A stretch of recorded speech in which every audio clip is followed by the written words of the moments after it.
rodzaju dziwne.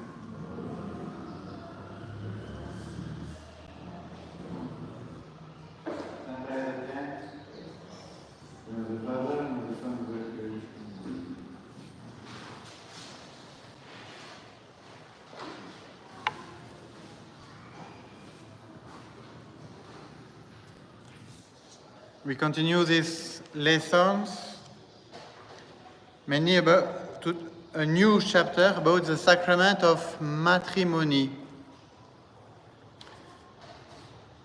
This sacrament is a very important and common sacrament for the sake of the society.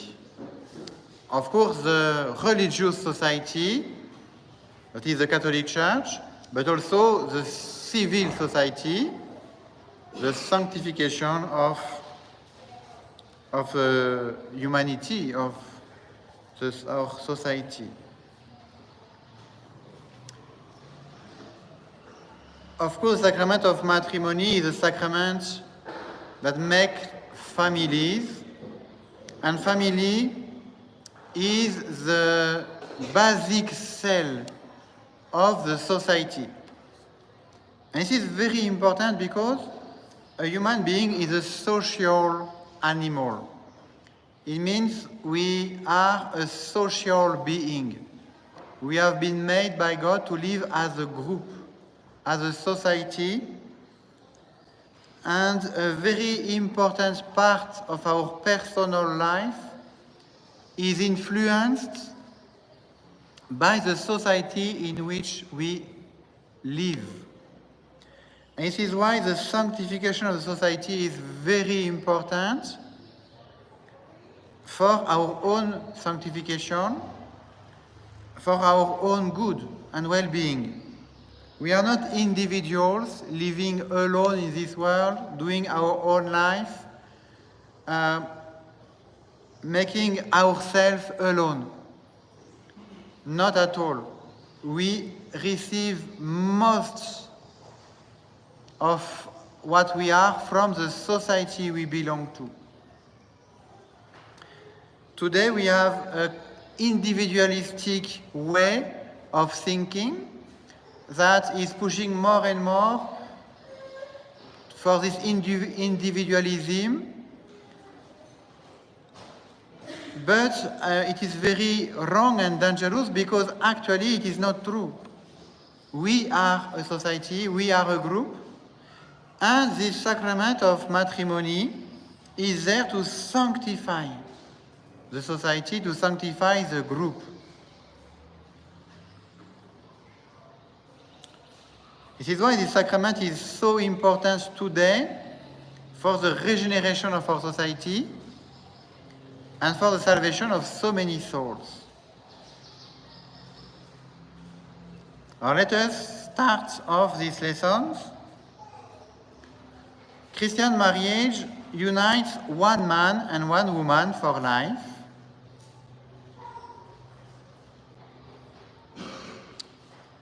And we are given a model for that, that is the Holy Family. This wonderful place of peace, love, charity, happiness. This paradise on earth, that was the Holy Family. And all of us, we have expectations of happiness, and we have a model for happiness, and we have a way for happiness.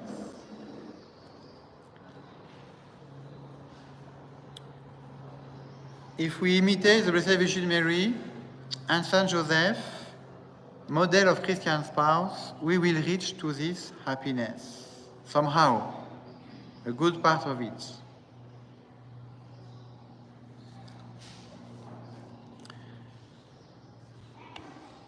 It is interesting to see that Jesus started his public ministry by the sacrament of marriage, by this institution. In Cana, it is the first act public act of Jesus, the first miracle. It was to bless and sanctify marriage. Now, let us define what is the sacrament of matrimony. Matrimony is the sacrament by which a baptized man and a baptized woman bind themselves for life in a lawful marriage and receive the grace to discharge their duties.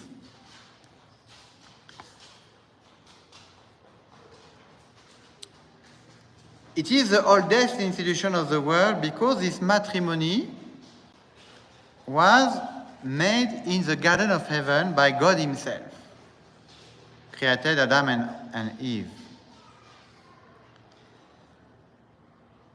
And it is a very strong institution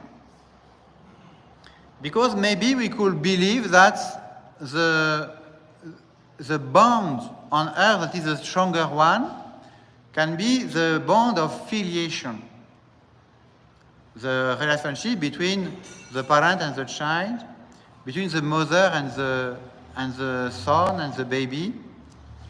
We could think that is the strongest relationship. But God is saying, a man shall leave his father and his mother. A man will have to break this relationship, not to break it, but to get out of his home in order to cleave to his wife. And now they will become two in one flesh. There is something even stronger than filiation, it's marriage.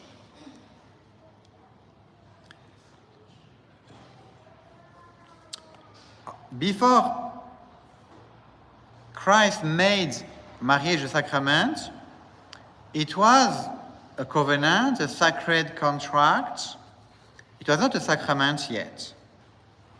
It is our Lord who raised matrimony, that is a natural reality, to the dignity of sacrament and all the graces given by this sacrament.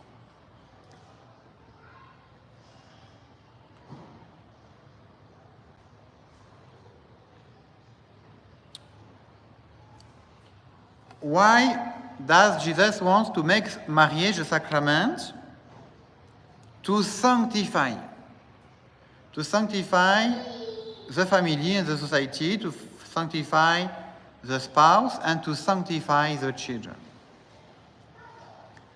And you can see how important it is, this work of sanctification.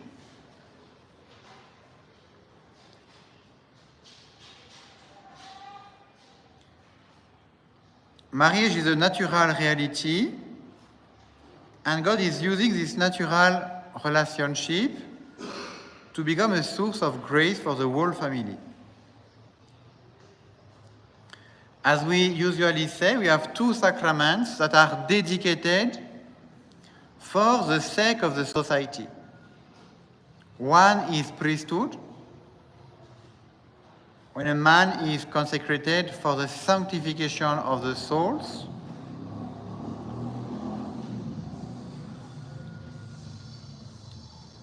And this other one is the sacrament of marriage, when the parents themselves are given a spiritual mission on their children. Because naturally speaking, the mission of parents is to give life, to grow the children, to feed them, to educate them, to form them morally, but not to make them children of God and grow them as children of God. This is a supernatural mission that is coming from this sacrament.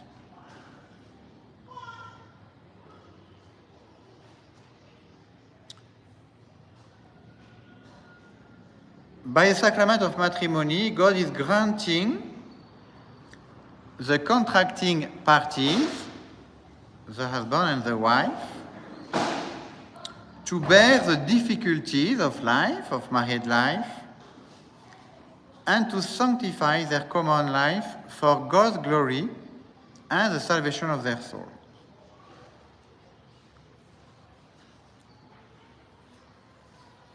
This is the final cause of marriage is to populate heaven with these family members, the children, but also the parents. It is to sanctify everybody and make them reach their final goal, that is heaven.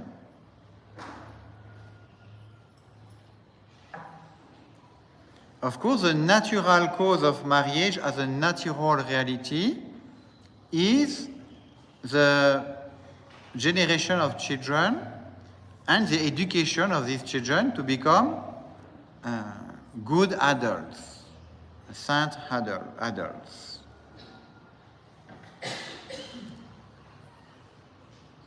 How is this sacrament performed? It is by this mutual expression of the consent to be married, to live together as husband and wife. This is this yes that make the sacrament to happen, and it has to be bilateral, mutual consent.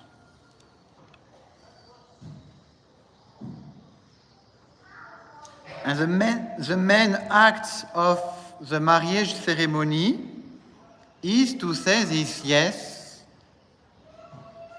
I want to take for lawful spouse this man or this woman.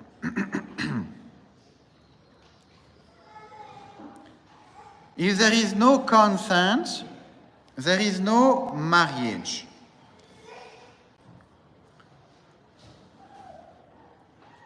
And when this consent is expressed, the couple is married validly, even if the ceremony is not finished. Because this is the essence of the sacrament, is this yes.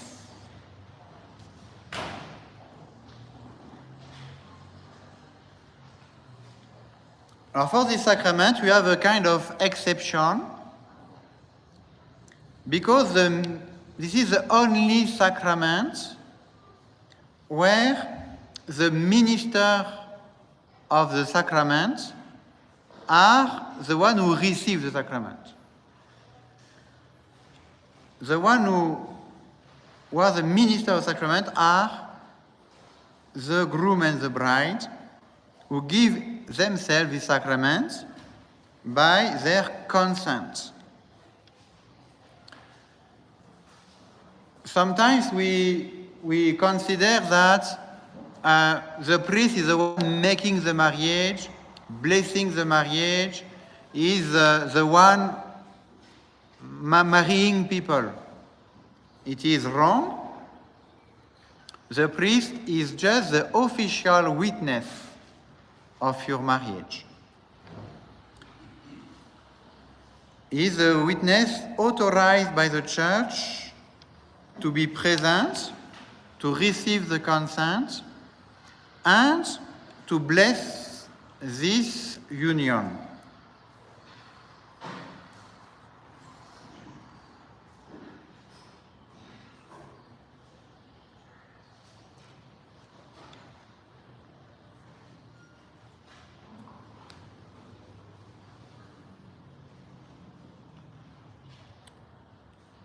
Yeah, it is because of the nature of marriage that it is like that. Because if you go for confession, this is the priest who forgives your sins. If you receive baptism, this is the minister of baptism, the priest, who gives you the baptism. But for this sacrament, it is you who contract this sacrament, this marriage.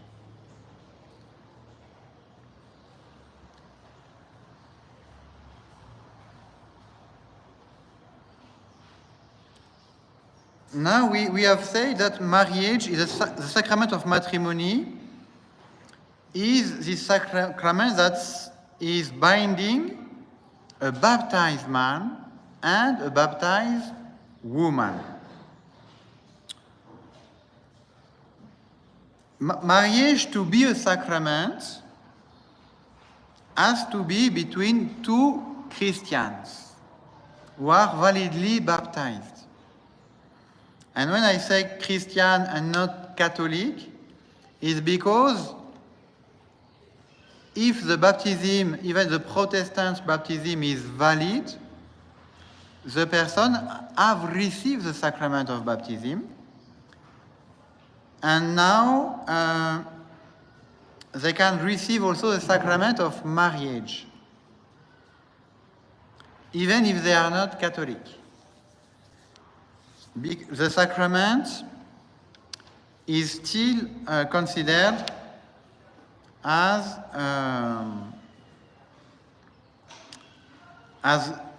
valid.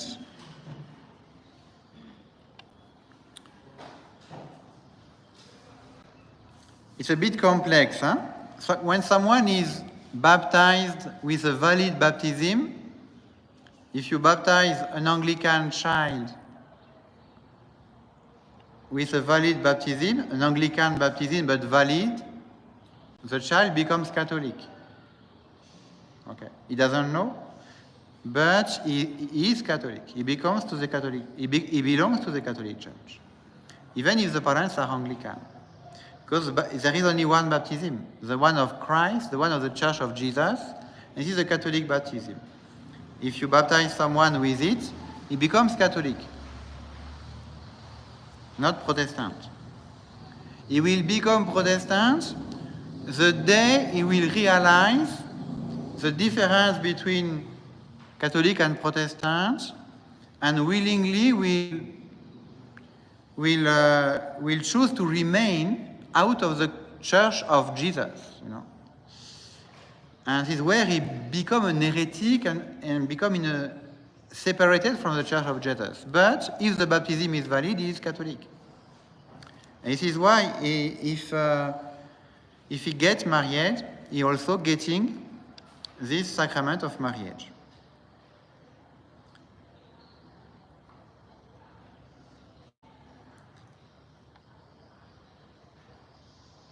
So this is what we say, every true marriage between a baptized man and a baptized woman is a sacrament, because Christ himself has raised every marriage of this kind to the dignity of a sacrament.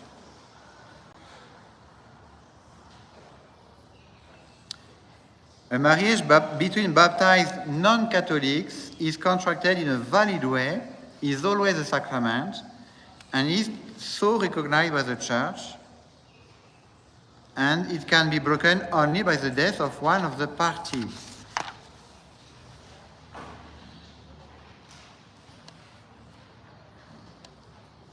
But the Church does not recognize the marriage of divorced baptized, non-Catholic, whose previous partners are still alive. Such unions are a sin and not true marriage.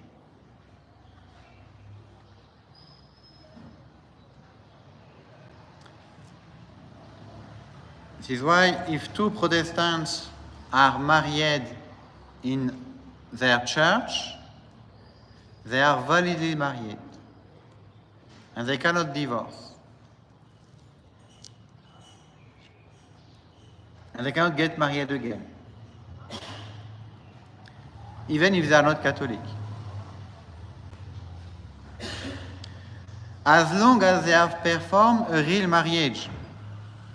And that can be sometimes a point of discussion. Because if you get married with the conviction that if things are not going well, it's not a problem, we will redo our life with someone else, the marriage is not valid.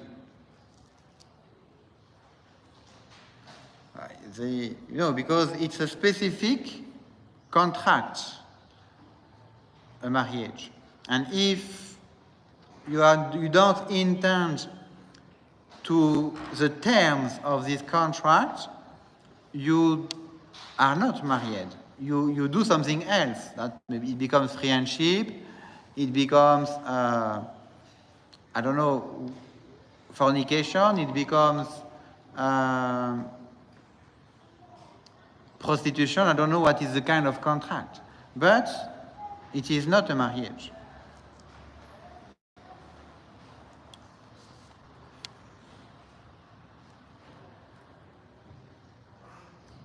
But a marriage between two unbaptized persons, even if it's not a sacrament, if it is contracted validly, is recognized valid by the church and is indissoluble. Look, you have two pagans who are getting married seriously according to the customs of their nation, and they really intend to get married one man, one woman, exclusively for life. This marriage is valid, but not a sacrament. They cannot separate. They cannot get married again with someone else. They are validly married, but it is not a sacrament.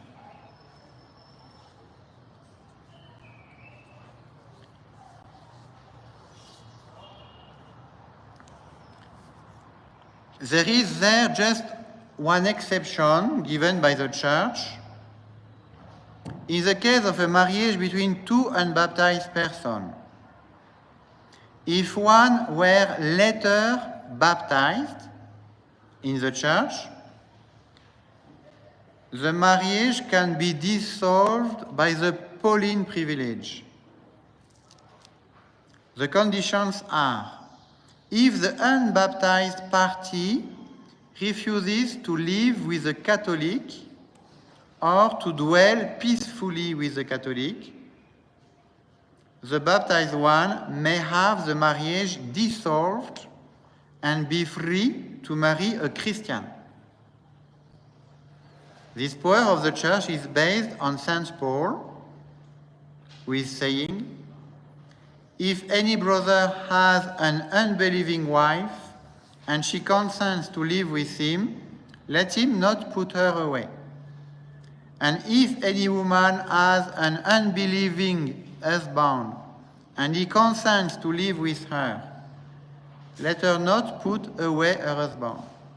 But if the unbeliever departs, let him depart. For a brother or sister is not under bondage in such cases.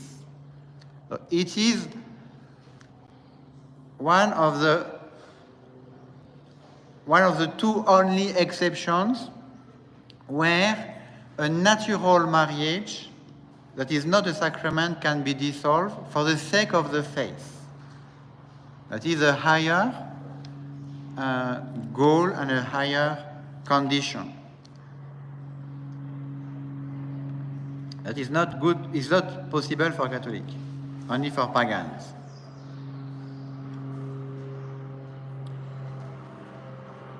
What is necessary to receive the sacrament of matrimony worthily?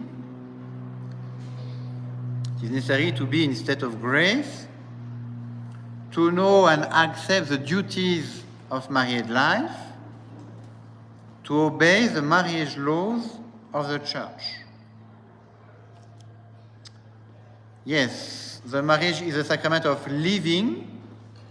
It should be received in state of grace, and they should receive communion during the nuptial mass.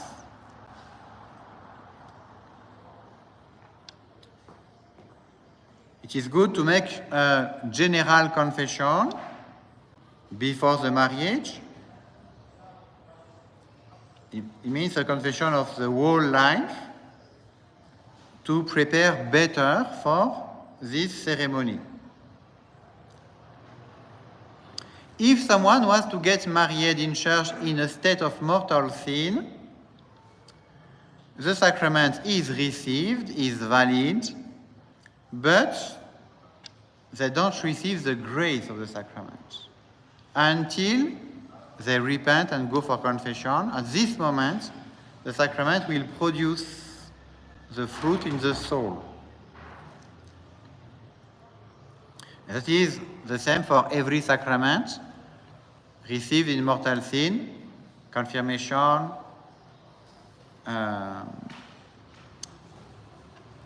priesthood. Yeah. Even baptism actually is a case. Someone who is baptized and is not repenting from a mortal sin. Imagine he is baptized, he is living in cohabitation, he has hidden that to the priest, he is living in a state of mortal sin and continues his mortal sin and doesn't want to stop. He is baptized validly, but he doesn't receive the grace. But the day he really converts and goes for confession, he will receive the grace. The contracting parties should understand well the purpose of the state which they are about to enter. The first purpose of God in instituting matrimony was to populate the earth and raise up souls who will fill heaven with saints. He said to Adam and Eve, increase and multiply and fill the earth. Now, this is the goal of matrimony, is to fill earth and fill heaven with saints.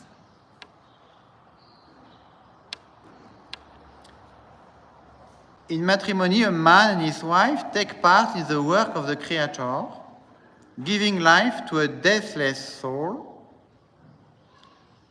If the married will ponder this fact, they surely will not neglect their duties towards their children, to rear them in the discipline and admonition of the Lord. As the sapling is bent, so is the tree inclined. Even wild beasts take the utmost care of their young. But certain modern parents, in the pursuit of amusement, neglect the proper upbringing of their offspring. Now, sometimes we see human being less good than even animals, who do better than us in taking care of the offspring.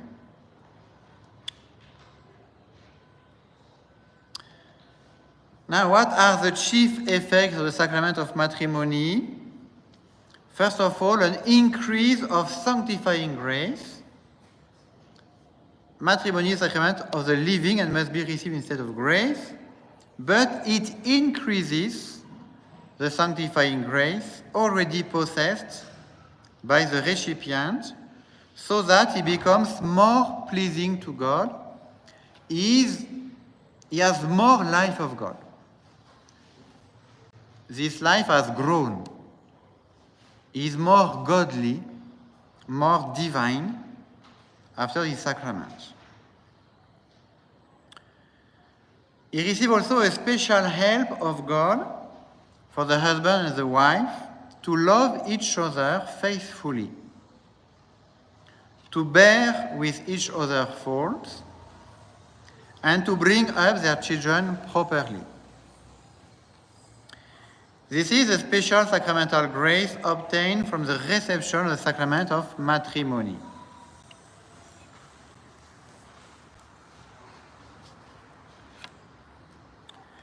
Donc, the first goal of marriage is clearly procreation, education of children, their sanctification, the sanctification also of the husband and the wife. But besides this main goal of bringing up children, God has also instituted marriage for the mutual support of husband and wife. It is not good to be alone, as God said.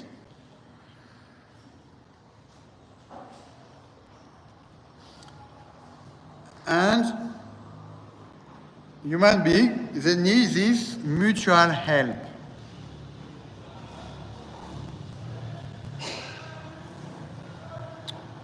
For many things, the man and the woman are assisting each other.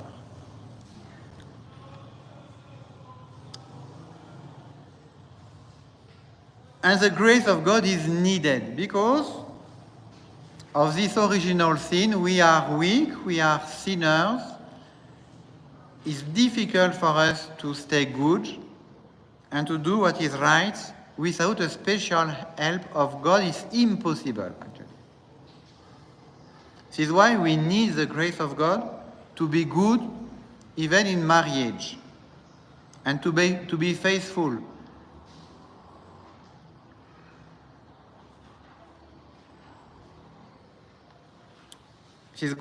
This is why grace is needed and given for the proper exercise of its many functions, the begetting and bringing up of children, mutual exchange of love, to love each other during your whole life. It's something difficult. It requires the help of God to be faithful in your love and keep loving even when it is difficult to love.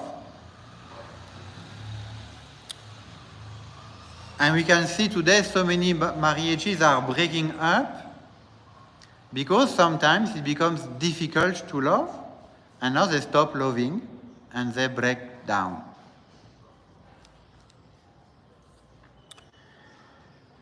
Fidelity, mutual comfort, maintenance of the family.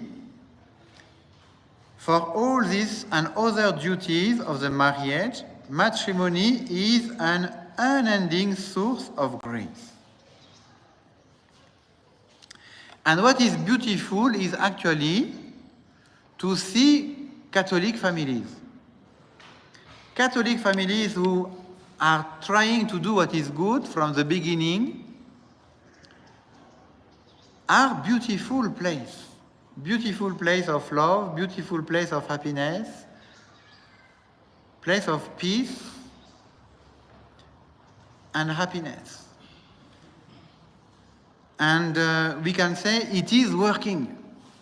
When we do things with the blessing of God, with the grace of God, according to the plan of God, we don't pretend it's just easy, but it's possible and it works. Nobody has said that things are easy on earth. No. Even if you want to start a business, it's not easy. But it's possible. And you can be successful. And this is, with the grace of God, what we are given in marriage. We don't pretend it's always easy, but we say it's possible. And it is successful with the grace of God. God created Eve's body from the body of Adam.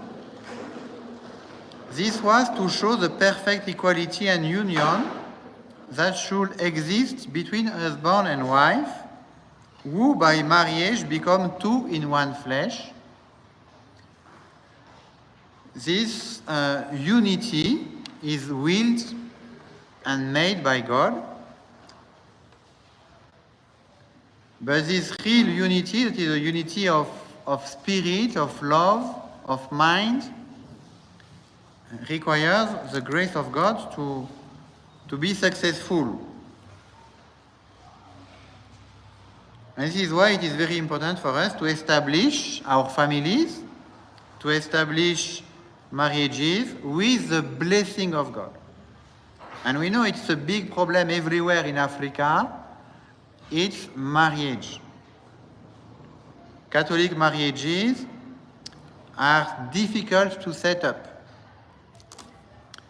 And we have to work as a church, as faithful, as priests, we have to work on making these marriages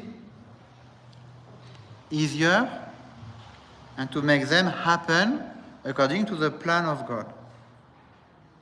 This is always a challenge that we have to work on it.